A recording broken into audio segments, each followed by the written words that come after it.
I discovered the ice rink on a Tuesday morning in February when I walked outside to grab my newspaper and noticed my water pressure was non-existent. My name is Frank Owens, and I have lived in the Meadowbrook Estates subdivision in suburban Minneapolis, Minnesota, for the past 7 years. I never thought a simple plumbing issue would turn into the most insane battle I have ever had with the homeowners association. The shower had been pathetic that morning, barely a trickle coming from the showerhead. I figured maybe the city was doing maintenance or something had frozen in the lines.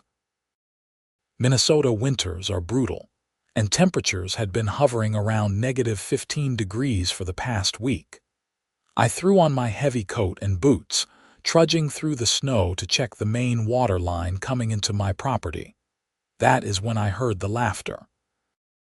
Children's voices, shrieking with joy, coming from the direction of the community park 2 houses down. I squinted through the bright winter sun reflecting off the snow and saw something that made my blood pressure spike immediately. There, in the middle of the park, was a massive ice skating rink. Not a small one either. This thing had to be at least 50 feet long and 30 feet wide, with pristine smooth ice that gleamed in the sunlight. A dozen kids were skating around while their parents stood on the sidelines holding thermoses of what I assumed was hot chocolate.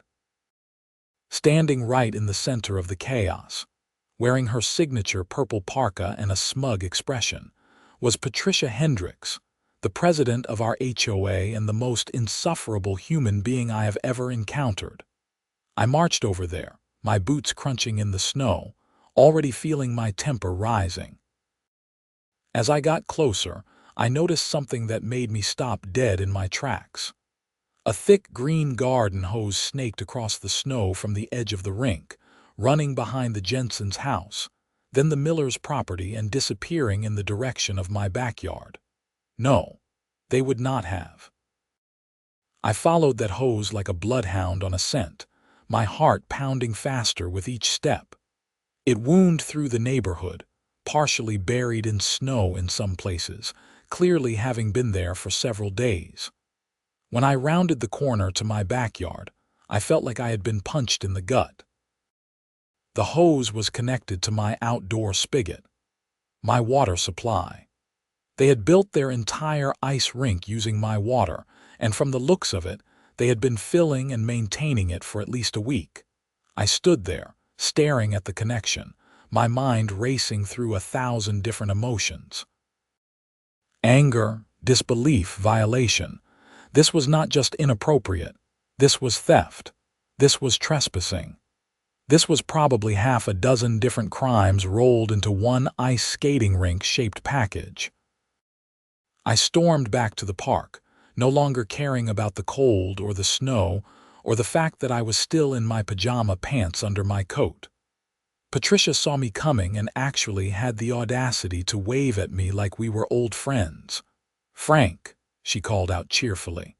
"Beautiful morning, is it not?" The children are just loving the ice rink. It has really brought the community together. "My water," I said, my voice shaking with barely contained rage. "You are using my water." She blinked at me innocently. "I do not know what you are talking about." "The hose, Patricia.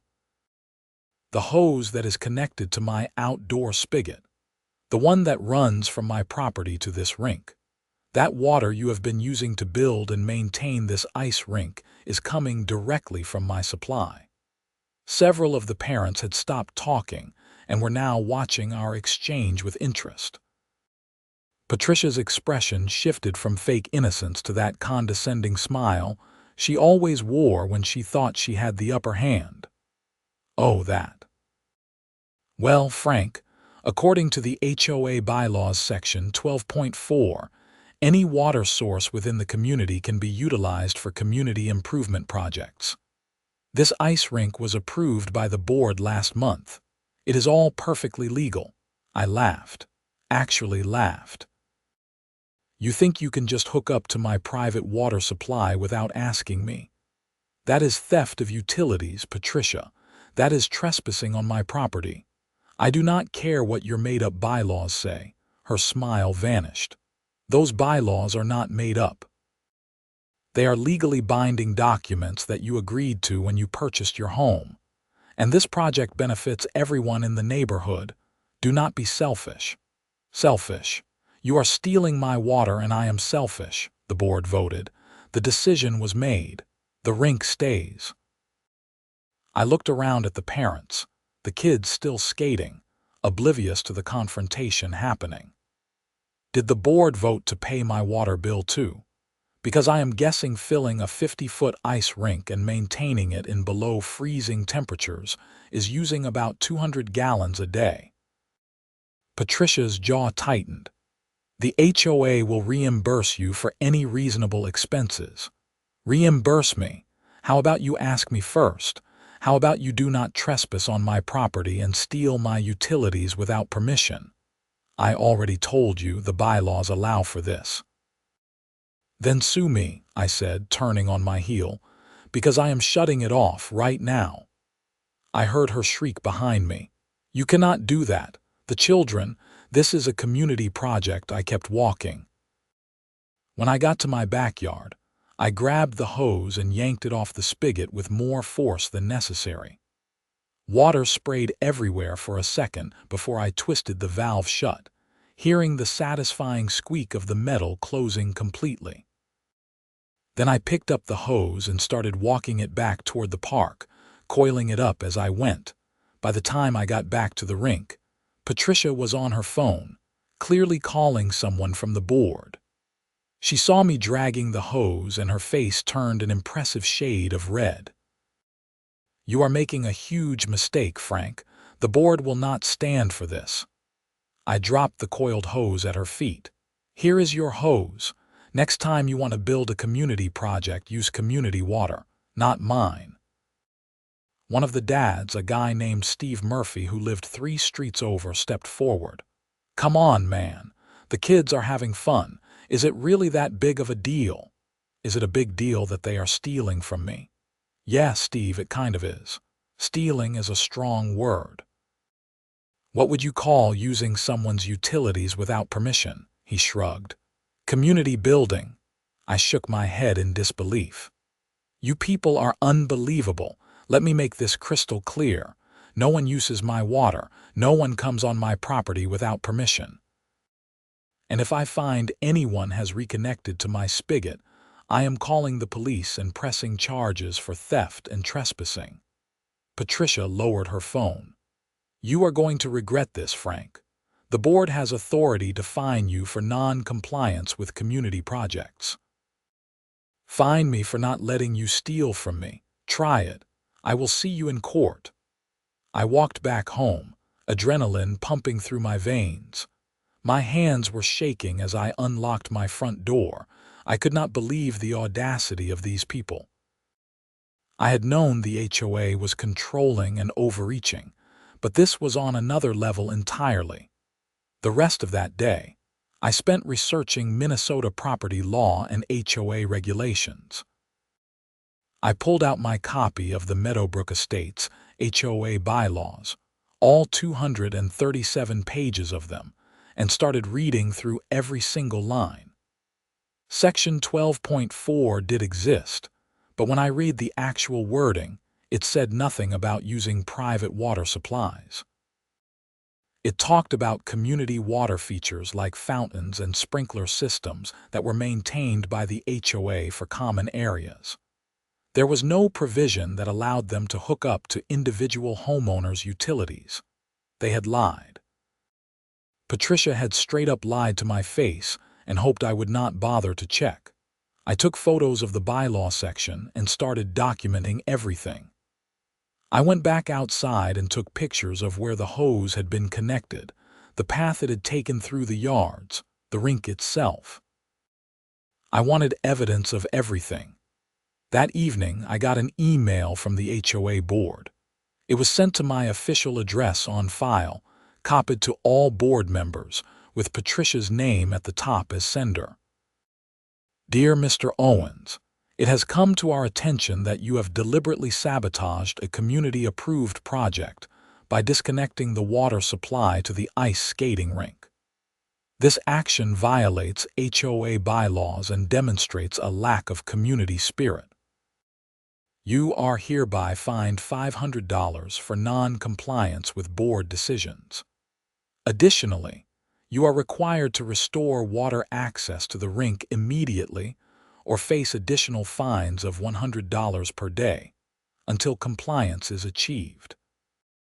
The board expects all homeowners to contribute to community well-being.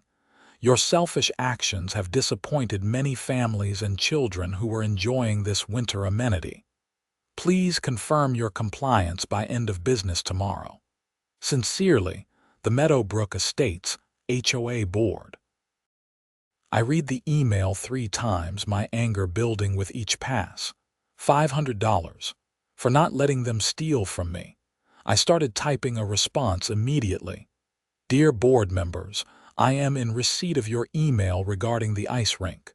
I want to make several points absolutely clear.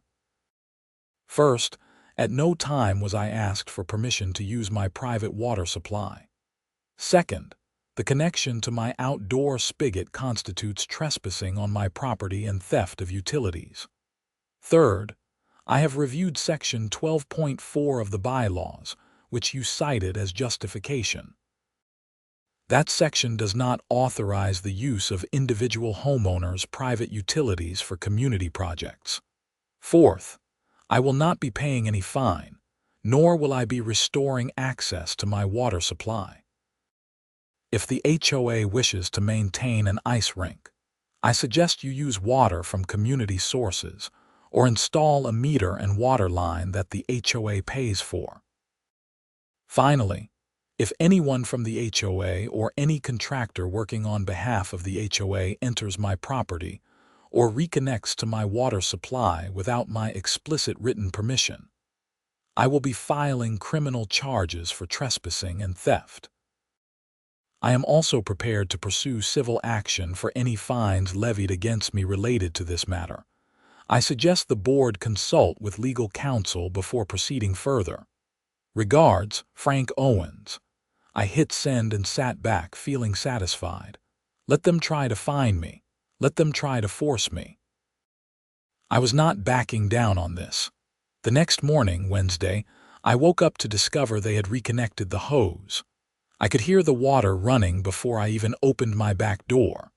The spigot was wide open, water flowing through that same green hose, snaking back toward the park. I stood there for a moment, just staring, feeling a white-hot rage building in my chest. They had come onto my property. They had ignored my explicit warning. They had stolen from me again. I grabbed my phone and called the non-emergency police line for Hopkins, Minnesota, the city where Meadowbrook Estates was located. Hopkins Police Department, how can I help you? Hi, I need to report a theft and trespassing, I said, keeping my voice as calm as possible. What is your address, sir? I gave her my address and explained the situation. The dispatcher listened patiently as I outlined everything that had happened, from discovering the initial connection to the HOA's response to finding it reconnected this morning. So you are saying the homeowners association reconnected to your water without permission, she clarified. Correct. I explicitly told them in writing that if they did this, I would be pressing charges. Okay, sir. I am going to send an officer to your location to take a report. Can you stay at the address? Yes, absolutely. Officer Mike Donnelly showed up about 20 minutes later. He was a middle-aged guy with a no-nonsense demeanor and a thick Minnesota accent. I showed him the hose connection, the email trail, the photos I had taken the day before showing I had disconnected it, and explained the entire situation. He took notes, photographed the setup, and then asked, "Do you know who specifically reconnected this?" I am assuming someone from the HOA board or someone they hired. The president is Patricia Hendricks. She lives at 2847 Meadowbrook Circle. And you have documentation that you told them not to do this. I showed him the email on my phone. He read through it, nodding slowly. "All right, Mr. Owens. This is definitely trespassing and theft of utilities. I am going to go talk to Miss Hendricks and get her side of the story. In the meantime, you are within your rights to disconnect this again." "Thank you, officer." He tipped his head and walked toward his patrol car. I watched him drive off in the direction of Patricia's house. Then I disconnected the hose again, and this time, I brought it inside my garage. I also went to the hardware store and bought a locking cover for my outdoor spigot. Let them try to reconnect now. About an hour later, Officer Donnelly came back to my house. "Mr. Owens, I spoke with Miss Hendricks. She claims the HOA has the right to use your water per the bylaws. I explained that property rights supersede HOA bylaws and that she cannot access your utilities without permission. She became quite agitated and insisted I was wrong. That sounds like Patricia. I have documented everything. If they reconnect again, call us immediately and we will pursue criminal charges. I am also filing a report that will be on record. Do you want to press charges for today's incident?" I thought about it. "Not yet. I want to see if they are smart enough to stop, but if it happens again, yes, absolutely." "Fair enough. Keep documenting everything, Mr. Owens, and consider installing a camera back here just in case." "Good idea. Thank you, officer." After he left, I went straight back to the hardware store and bought a wireless security camera. I set it up pointing directly at my outdoor spigot and the surrounding area. If anyone came onto my property now, I would have video evidence. The rest of Wednesday was quiet. I worked from home, checking the camera feed periodically on my phone. No one approached. Around 4 in the afternoon, I walked over to the park to see what was happening with the rink. The ice was already starting to deteriorate. Without constant water to maintain it in the fluctuating temperatures, the surface was becoming rough and uneven. A few kids were still trying to skate, but they kept stumbling on the bumpy patches. Patricia was there, of course, along with 2 other board members I recognized, Linda Carmichael and Doug Preston. They were standing around a tablet, clearly looking at something, their expression serious. When Patricia saw me approaching, she turned the tablet off and crossed her arms. "I hope you are happy," she said coldly. "You have ruined this for everyone." "I have not ruined anything. You did this to yourselves by stealing my water." Linda stepped forward. She was a thin woman in her 50s with short gray hair and a perpetually worried expression. "Frank, we are trying to build community here. Why are you being so difficult? You came onto my property without permission and stole my utilities. How is me objecting to that being difficult?" Doug, a heavy-set man with a bald head and an expensive-looking coat, shook his head. "The police officer was wrong, you know. The bylaws are legally binding. We have every right to access community resources.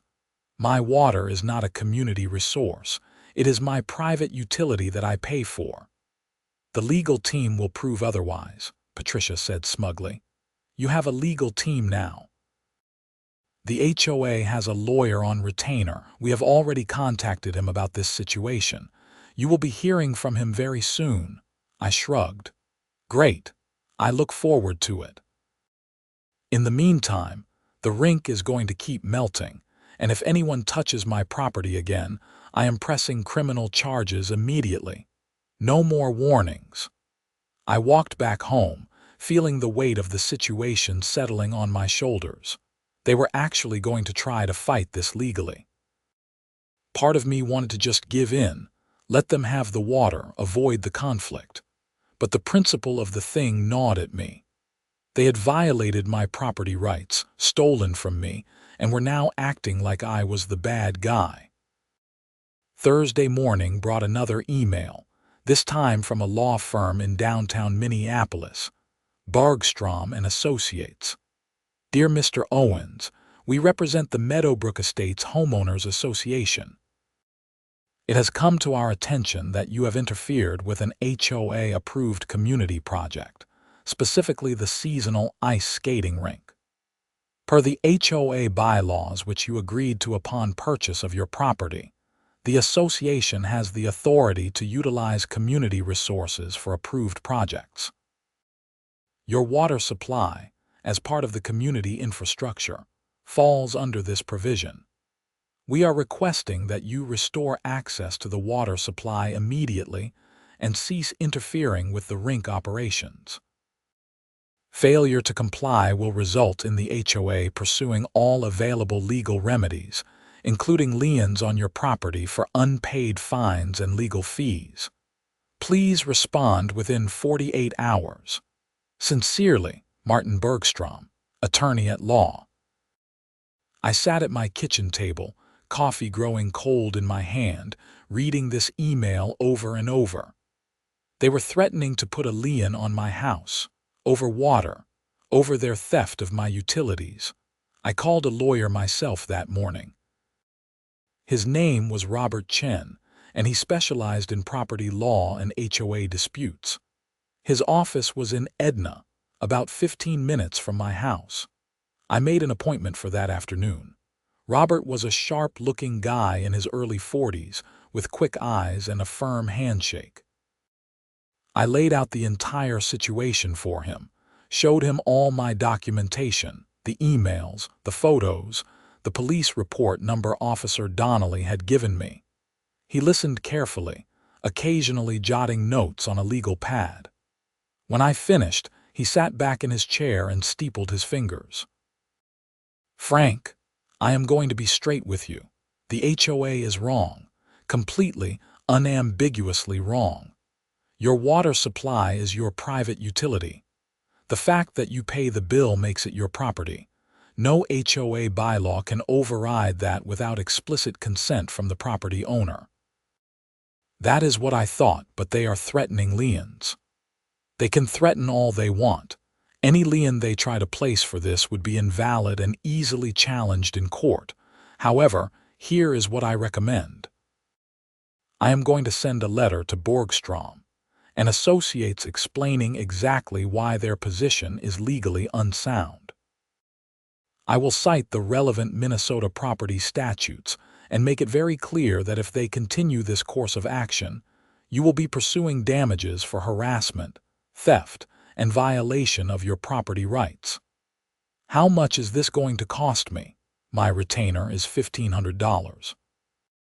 That will cover the letter and initial consultation. If this goes to court, we will discuss further fees, but honestly, I do not think it will get that far. Once Bergstrom sees the law is not on their side, he will advise the HOA to back down. I signed the retainer agreement that afternoon. Robert said he would have the letter sent by Friday morning. Thursday night, I was eating dinner when I got a knock on my door. I looked through the peephole and saw Patricia standing there with a man I did not recognize. He was wearing a suit despite the cold, carrying a briefcase, and had the look of someone who was very confident in his authority. I opened the door but kept the chain lock on. "Yes, Mr. Owens, I am Martin Bergstrom, the HOA's attorney. I was hoping we could have a conversation about this water situation. My attorney will be contacting you tomorrow morning. You can discuss it with him." Patricia leaned forward. "Frank, please, can we just talk like reasonable adults? This does not need to be a legal battle." "You made it a legal battle when you sent me an email threatening to lien my property." Bergstrom held up a hand. "Mr. Owens, I think there may have been some miscommunication. The HOA is willing to negotiate a reasonable solution here. The solution is simple. Do not use my water. Do not come on my property. Do not steal from me. That is it. What if the HOA agreed to pay for the water usage? We could come to an arrangement. No, you do not get to trespass on my property and steal my utilities and then offer to pay for it after the fact. You should have asked permission first." Patricia's face was getting red again. "This is ridiculous. We are talking about water for a children's ice rink, not some major crime. Theft is theft, Patricia, whether it is water or diamonds. Borgstrom tried again. What if we offered you compensation beyond just the water costs? Say, a reduction in your HOA dues for the next year. I do not want compensation. I want you to leave me alone and stay off my property. Now, if you will excuse me, I am eating dinner. I closed the door. I heard them talking on my front step for a minute before finally walking away. My hands were shaking. I hated confrontation like this, but I was not going to let them bully me into accepting their theft. Friday morning, Robert sent me a copy of the letter he had sent to Borgstrom and Associates. It was 5 pages of legal citations and pointed language, essentially destroying every argument the HOA had made. He cited Minnesota Statute 504B.161 regarding utility theft, property rights statutes, and even included references to criminal trespass laws. The letter concluded by stating that if the HOA pursued any fines or liens against me, I would be filing a civil suit for harassment, abuse of authority, and seeking damages including attorney fees. By Friday afternoon, the ice rink was mostly gone. The temperature had gone up to about 25 degrees, and without regular water application, the ice had deteriorated into a slushy mess. Kids could not skate on it anymore. I drove by the park and saw Patricia and a few other board members standing around looking at the ruins of their project. The expression on Patricia's face was absolutely furious. Saturday morning, I woke up to my motion sensor camera sending me an alert. I grabbed my phone and pulled up the feed. 2 men in work clothes were in my backyard, approaching the spigot with tools. I threw on clothes and ran outside. "Hey, what are you doing?" They both jumped, clearly not expecting me to appear. One of them, a younger guy with a scraggly beard, held up his hands. "Whoa, man, we are just doing what we were hired to do." "Who hired you?" "The HOA. They said we needed to reconnect the water line to the park." "Did they tell you this is private property?" "Did they mention the police have already been called about this once?" The other guy, older with gray in his hair, shook his head. "Look, we are just trying to make a living. We did not know there was a dispute." "Well, now you do. I suggest you leave before I call the police and have you arrested for trespassing." They looked at each other, then back at me. The older guy nodded. "Yeah, okay, not worth it. Come on, Danny." They packed up their tools and left through my side gate. I immediately called the non-emergency line again and reported the attempted trespassing. Then I called Robert Chen's cell phone, which he had given me for emergencies. "Frank, everything okay? They just sent contractors to my house to try to reconnect the water. I have it on camera." He swore under his breath. "Okay, that is good for us, actually. That shows a pattern of harassment and deliberate violation of your property rights. Send me the video footage. I am going to draft a cease and desist order and file for a restraining order against the HOA on Monday morning." A restraining order against an HOA, against specific individuals on the board. Patricia Hendricks primarily, but we can name others if needed. We are going to legally prohibit them from coming onto your property or sending anyone else onto your property. If they violate it, they go to jail. Is that not a little extreme? "Frank, they have ignored police warnings. They have sent threatening legal letters, and now they are sending contractors to trespass after being explicitly told not to. This is not a little dispute anymore. They are harassing you, and we need to put a legal stop to it." I sent him the video footage and spent the rest of Saturday feeling like I was in some kind of surreal nightmare. How had a simple ice rink turned into restraining orders and legal battles? Sunday was quiet. No emails, no visitors, no trespassing. I went to the park and saw that someone had put up signs around the melted rink. Closed due to uncooperative homeowner. They had actually put up signs blaming me. I took pictures of the signs. More documentation. Monday morning, Robert filed the restraining order petition at the Hennepin County Courthouse. He also filed a formal complaint against the HOA with the Minnesota Attorney General's office regarding harassment and abuse of authority. He sent me copies of all the filings and told me to expect a hearing date within a week or two. Monday afternoon, I got a furious phone call from Patricia. My number was unlisted, but she had it from HOA records. "How dare you?" she screamed into the phone. "A restraining order. Are you insane?" "Patricia, I warned you multiple times. You kept sending people onto my property. We were trying to maintain a community amenity with stolen water from my supply. After I explicitly told you not to, after the police told you not to, what did you expect? I expect you to be a reasonable member of this community. Instead, you are acting like a selfish child. I am acting like someone whose property rights have been violated repeatedly. If you had just asked me in the first place, maybe we could have worked something out. But you did not ask. You stole, and then you doubled down when you got caught. The board is voting tonight on a special assessment fee for all homeowners to cover the legal costs of this battle. You are costing everyone money. I am not costing anyone anything. You are. You started this. You can end it any time by simply leaving me and my property alone. You have not heard the last of this, Frank Owens." She hung up. I sat there holding the phone, feeling sick to my stomach. They were going to charge everyone in the neighborhood to pay for their legal battle against me. I was going to be the most hated person in Meadowbrook Estates.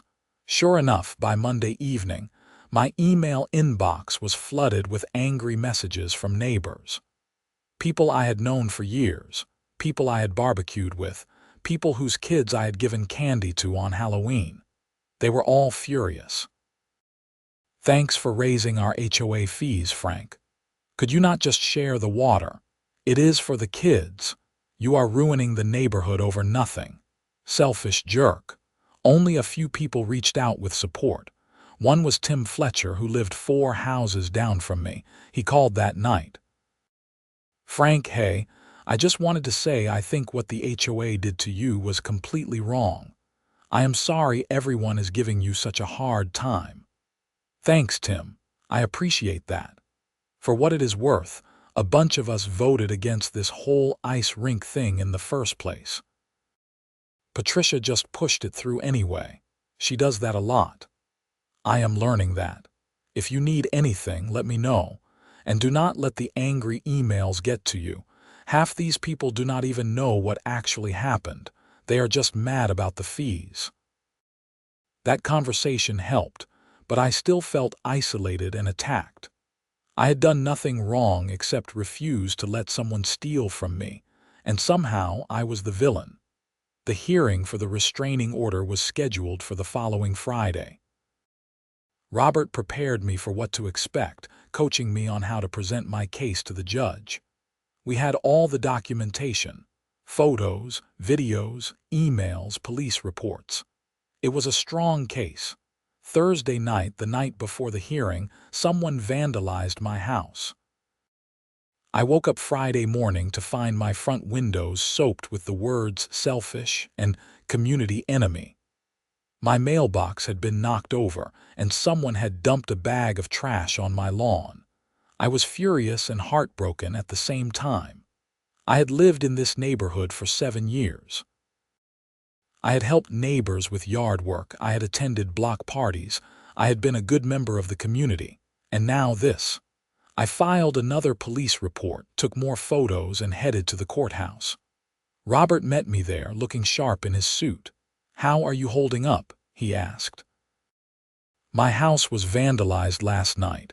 His jaw tightened. "Did you report it?" "Yeah. I do not know who did it, but the timing seems pretty obvious. We will mention it in the hearing. It supports our harassment claim." The hearing took place in a small courtroom with Judge Ellen Morrison presiding. She was a stern-looking woman in her 60s with sharp eyes and an efficient demeanor. Patricia was there with Martin Bergstrom. She glared at me from across the room. The judge called the case and asked Robert to present our petition. He laid out the entire timeline, showed the evidence, explained how the HOA had repeatedly violated my property rights despite warnings from both me and the police. He mentioned the vandalism from the previous night and the campaign of harassment through threatening emails and fines. Bergstrom presented the HOA's side, arguing that this was a simple community dispute that had been blown out of proportion. He claimed that the HOA had the authority under the bylaws to access my water, and that I was being unreasonable by refusing to cooperate with a community project. Judge Morrison listened to both sides, reviewed the evidence, and then asked Patricia directly, "Miss Hendricks, did you or anyone acting on behalf of the HOA enter Mr. Owens' property without permission?" Patricia hesitated. "We were acting under the authority of the HOA bylaws." "That is not what I asked. Did you enter his property without his explicit permission?" "The bylaws give us the authority." "Miss Hendricks, answer the question. Yes or no?" "Yes, but the bylaws allow it." Judge Morrison looked down at the documents in front of her. "I have reviewed the bylaws you submitted. There is no provision that allows the HOA to access individual homeowners' private utilities without consent. The section you cited refers to community-maintained water features in common areas. Mr. Owens' outdoor spigot is not a common area. It is private property." Bergstrom tried to interject. "Your Honor, if I may." "You may not. I have heard enough. Mr. Owens has clearly and repeatedly communicated that he does not consent to the use of his water supply. The HOA has ignored these communications and has continued to trespass on his property. This is a clear violation of property rights." She signed a document and looked up. "I am granting the restraining order. Miss Patricia Hendricks, you are hereby prohibited from entering Mr. Owens' property or sending any agents, contractors, or representatives to enter his property without his explicit written permission. You must maintain a distance of at least 100 feet from his residence unless you are traveling on public streets. Violation of this order will result in criminal penalties, including possible jail time. Do you understand?" Patricia's face was white. "Your Honor, this is absurd. How am I supposed to live in the same neighborhood? You should have thought of that before repeatedly violating his property rights. Do you understand the order?" "Yes," Patricia said through gritted teeth. "Good. Furthermore, I am ordering the HOA to pay Mr. Owens legal fees for this proceeding. The amount will be determined and submitted within 30 days. This case is closed." The gavel came down. I felt a wave of relief wash over me. Robert shook my hand. "That went very well," he said.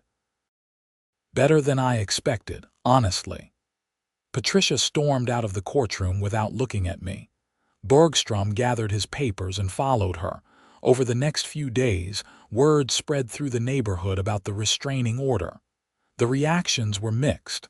Some people thought it was excessive. Others started asking questions about what the HOA had actually done. Tim Fletcher organized a small group of homeowners who were concerned about HOA overreach, and they started demanding to see the financial records for the ice rink project.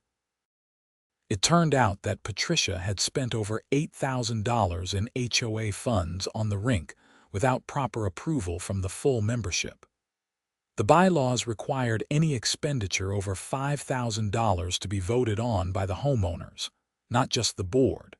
She had violated the HOA's own rules. This revelation caused an uproar. People who had been angry at me started directing their anger at Patricia instead. A petition was circulated calling for her removal as HOA president. Within 2 weeks, there were enough signatures to trigger a special election. The election was held on a cold evening in March at the community center. Nearly every homeowner showed up. I stayed in the back, not wanting to draw attention to myself, but I voted along with everyone else. Patricia was removed from her position by a vote of 73 to 19. Linda Carmichael was elected as the new president. She was not perfect, but she was at least reasonable and willing to admit when the HOA had overstepped. The first thing Linda did as president was send me a formal apology on behalf of the HOA. She also offered to pay my full legal fees, not just what the judge had ordered, and to drop all fines that had been levied against me. I accepted the apology and the payment of legal fees. I told her the most important thing was that this kind of violation never happen again, to me or anyone else. "I completely agree," Linda said when we met for coffee at a local shop. "What Patricia did was wrong on every level. I am genuinely sorry you had to go through all of that. I appreciate that. I just want to live in peace. We are implementing new rules. Any access to private property requires written permission from the homeowner. Any expenditure over $1,000 requires a general vote. And we are establishing a grievance process so homeowners can challenge board decisions without having to resort to lawyers and courts." That all sounds good. I know a lot of damage has been done to the community trust. It is going to take time to rebuild. She was right about that. Even months later, there were still people who would not talk to me, who blamed me for the whole mess. But there were also people who thanked me for standing up to the HOA, who said I had done the right thing. The ice rink was never rebuilt. When winter came around again the following year, there was a proposal to build a proper rink using community funds and connecting to the city water supply with appropriate permits and meters. It would have cost about $15,000. The proposal was voted down. Too many people had bad memories associated with the whole thing. Patricia Hendricks moved out of Meadowbrook Estates in May, about 3 months after being removed from the board. I heard she bought a condo in downtown Minneapolis where there was no HOA. The irony was not lost on me. In June, I got a letter from the Minnesota Attorney General's office. They had completed their investigation into the HOA's conduct based on Robert's complaint. While they did not find criminal wrongdoing, they did issue a formal reprimand and required the Meadowbrook Estates HOA to undergo governance training and to implement stricter oversight procedures. Robert Chen sent me a final bill along with a note. "Frank, it has been a pleasure representing you. You did the right thing by standing your ground. Too many people let HOAs push them around out of fear or exhaustion. You held the line, and it made a difference not just for you but for your whole community. If you ever need legal help again, I hope you will call. But I also hope you will not need to." I framed that note and hung it in my home office. Life slowly returned to normal. I installed a nice fence around my backyard, mostly for privacy and peace of mind. I kept the security camera up just in case. I attended HOA meetings occasionally, enough to stay informed but not enough to get deeply involved. I had learned my lesson about HOA politics. One Saturday afternoon in July, I was out mowing my lawn when a family walking by stopped to talk to me. They were new to the neighborhood, had just moved in 2 weeks ago. "Hi, I am Sarah and this is my husband James," the woman said. "We wanted to introduce ourselves." "Frank Owens," I said, shaking their hands. "Welcome to the neighborhood." "Thanks." "We have heard some interesting stories about the HOA here," James said with a slight smile.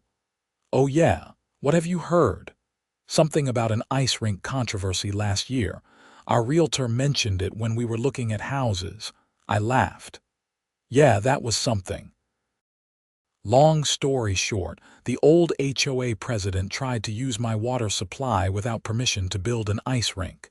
I objected, things escalated, and eventually she was removed from the board. Sarah's eyes widened. Wow, that must have been stressful. It was. But it also led to some good changes in how the HOA operates. The new leadership is much more reasonable. That is good to know. We were a little worried when we heard the story, but everyone we have met has been really nice. Most people are. Just watch out for overreaching HOA boards, I said with a grin.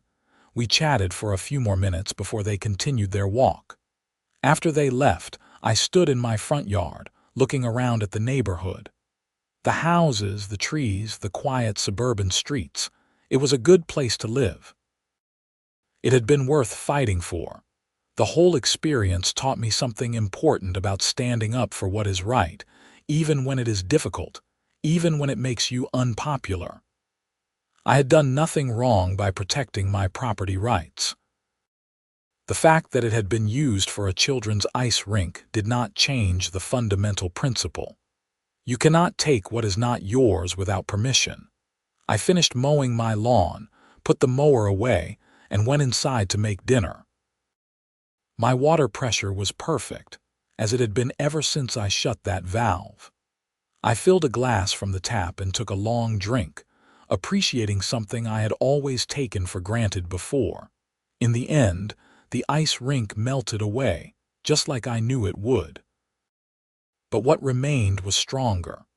A community that learned to respect boundaries, an HOA that learned it could not abuse its power, and my own conviction that sometimes you have to stand alone to do what is right.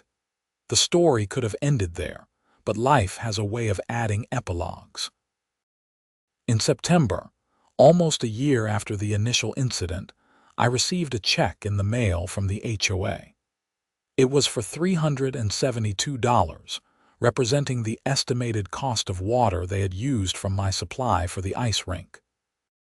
Linda had gone through the billing records, calculated the approximate usage based on the size of the rink and the number of days it had been maintained, and convinced the board to reimburse me even though I had never asked for it. I deposited the check and sent Linda a thank you note. It was not about the money at that point. It was about the acknowledgement, the admission that what had been done to me was wrong. Around the same time, I ran into Doug Preston, one of the former board members who had supported Patricia, at the grocery store. We made eye contact across the produce section. For a moment, I thought he might turn and walk away. Instead, he came over. "Frank, hey, I have been meaning to talk to you, Doug. Look, I owe you an apology. I backed Patricia on the whole ice rink thing. I thought you were being unreasonable. But after everything came out, after we saw how much she had overstepped, I realized we were wrong. I am sorry." I was surprised by his directness. I appreciate that. For what it is worth, you standing up to her probably saved this HOA from even worse problems down the line. She was getting more and more controlling, and none of us were pushing back. Well, I am glad something good came out of it. We talked for a few more minutes, just normal conversation about the neighborhood and the upcoming fall weather. When we parted ways, I felt like another piece of the damage had been repaired. The holidays came and went. The community had its usual decorating contest, which I participated in with a modest display of lights. I went to the neighborhood cookie exchange in December. People were friendly. The tension had mostly dissipated. In January, exactly 1 year after the original incident, there was a heavy snowfall. I woke up to find my driveway buried under 8 inches of snow. I was outside with my shovel, working on clearing it, when Tim Fletcher came over with his snowblower. "Want some help?" he called over the noise of the machine. I would love some. He cleared my driveway in about 10 minutes, something that would have taken me an hour with the shovel. When he finished, I invited him in for hot coffee. "Thanks for this, Tim. I really appreciate it." "No problem." Neighbors help neighbors, right? That is what community is supposed to be about. Not ice rinks built with stolen water, I joked. He laughed. Yeah, not that. Although I have got to say, watching Patricia's face when the judge issued that restraining order was probably the highlight of last year for me. You were there, in the back row. I wanted to see how it played out. That judge did not mess around. No, she did not. We sat drinking coffee, talking about sports and work and normal things. It felt good. It felt like the neighborhood was healing. February came around again, marking a full year since the whole mess had started. I was not expecting anything special, but Linda Carmichael asked if I would be willing to speak at the monthly HOA meeting about property rights and the importance of communication between the board and homeowners. I was hesitant at first, but I agreed. The meeting was held at the community center on a Tuesday evening. About 40 people showed up, which was a good turnout for a regular meeting. When it was my turn to speak, I stood up and looked around at my neighbors. Some I knew well, others just in passing. They were all looking at me with various expressions: curiosity, respect, a few still showing some lingering resentment. A year ago, I woke up to find an ice rink in the community park. I started. I thought it was a nice thing, something for the kids. Then I discovered it was being filled and maintained with my water from my property without my permission or even my knowledge. What happened after that was not about an ice rink. It was about respect, boundaries, and the rule of law.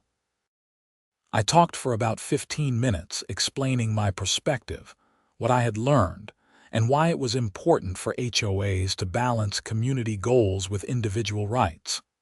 I was not angry or accusatory. I just told the truth as I had experienced it. When I finished, there was a moment of silence, then applause. Not everyone clapped, but most did. Linda thanked me, and the meeting moved on to other business. Afterward, several people came up to shake my hand and thank me for sharing my story. One woman, elderly with kind eyes, took my hand in both of hers. My husband and I were so angry at you last year, she admitted. We thought you were being selfish. But then we learned what really happened, how the board had lied to everyone. I am sorry we judged you without knowing the facts. It is okay. I understand. The situation was confusing and emotions were high. You did a brave thing. Not everyone would have stood their ground like that.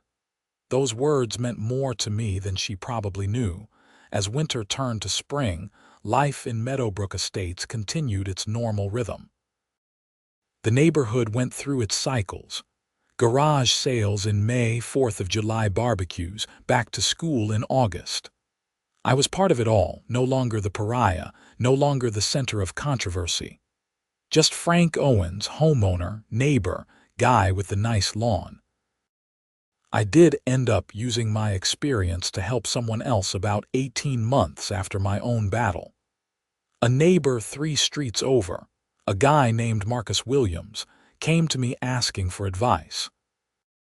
The HOA was trying to force him to remove a vegetable garden from his front yard, claiming it violated aesthetic guidelines. The guidelines were vague, and Marcus had done everything by the book. I connected him with Robert Chen and shared my documentation methods. Marcus fought the HOA directive and won. The board backed down when they realized he was prepared to fight. He sent me a bottle of whiskey and vegetables from his garden as thanks. These stories spread beyond our little neighborhood. A local news outlet did a piece on HOA overreach, featuring both my story and Marcus's. It aired on the evening news and got picked up by a few online publications.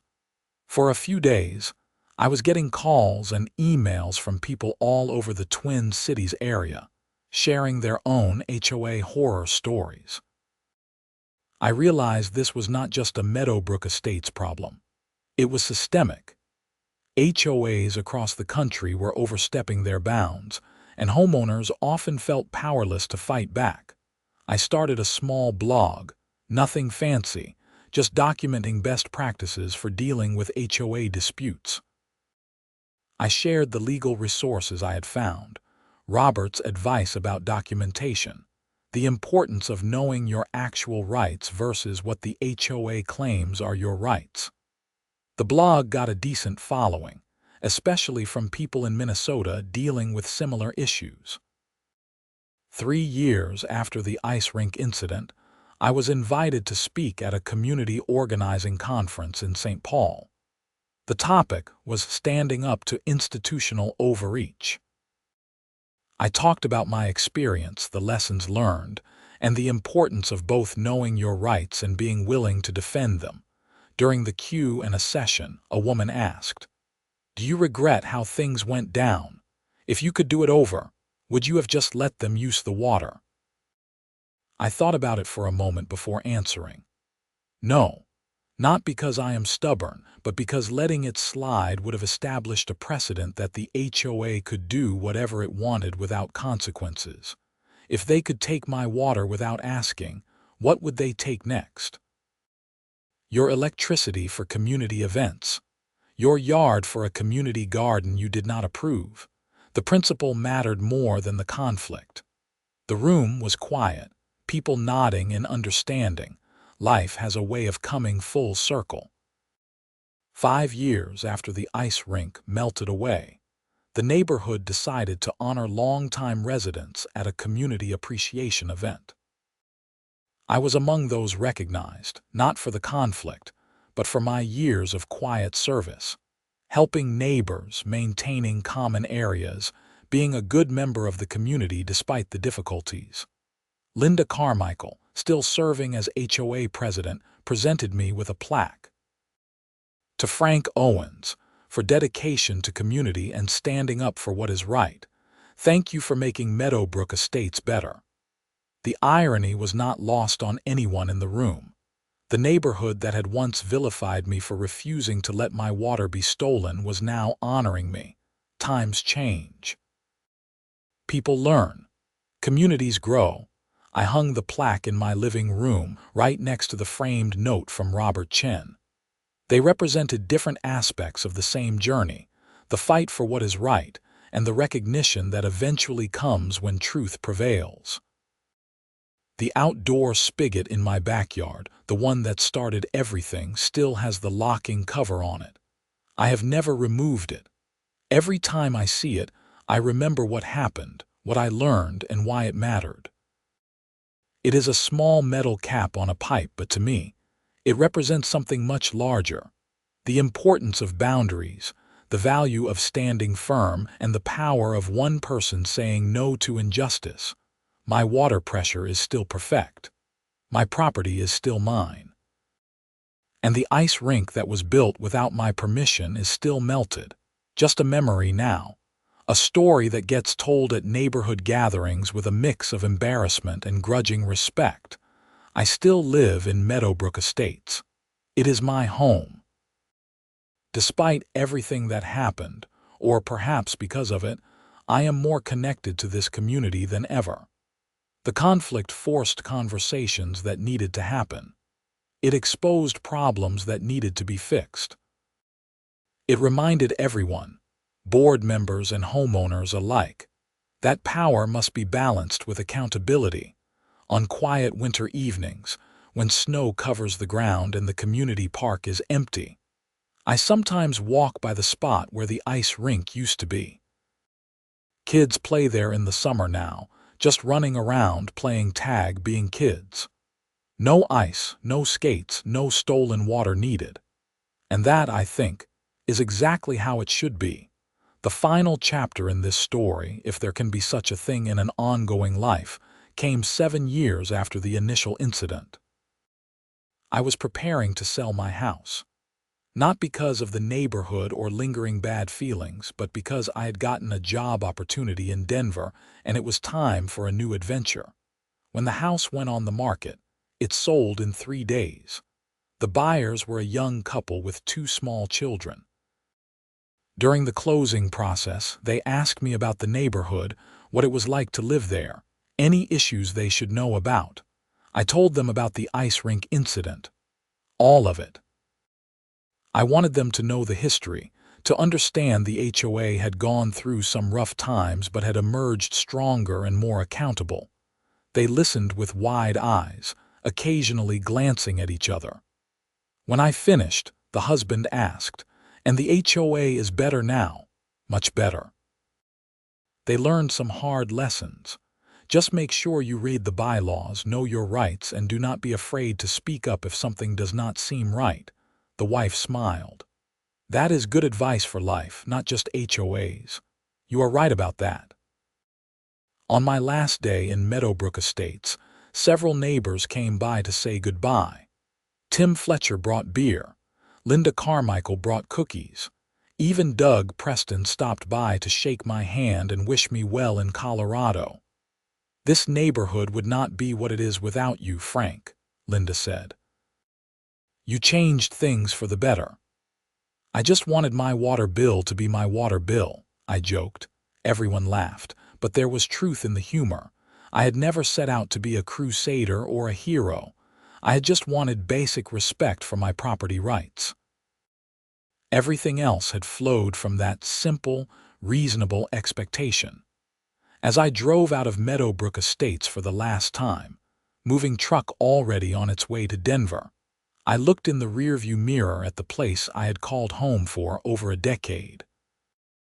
The houses, the trees, the park where an ice rink once stood, all growing smaller as I drove away. I had arrived there as just another homeowner, anonymous and quiet.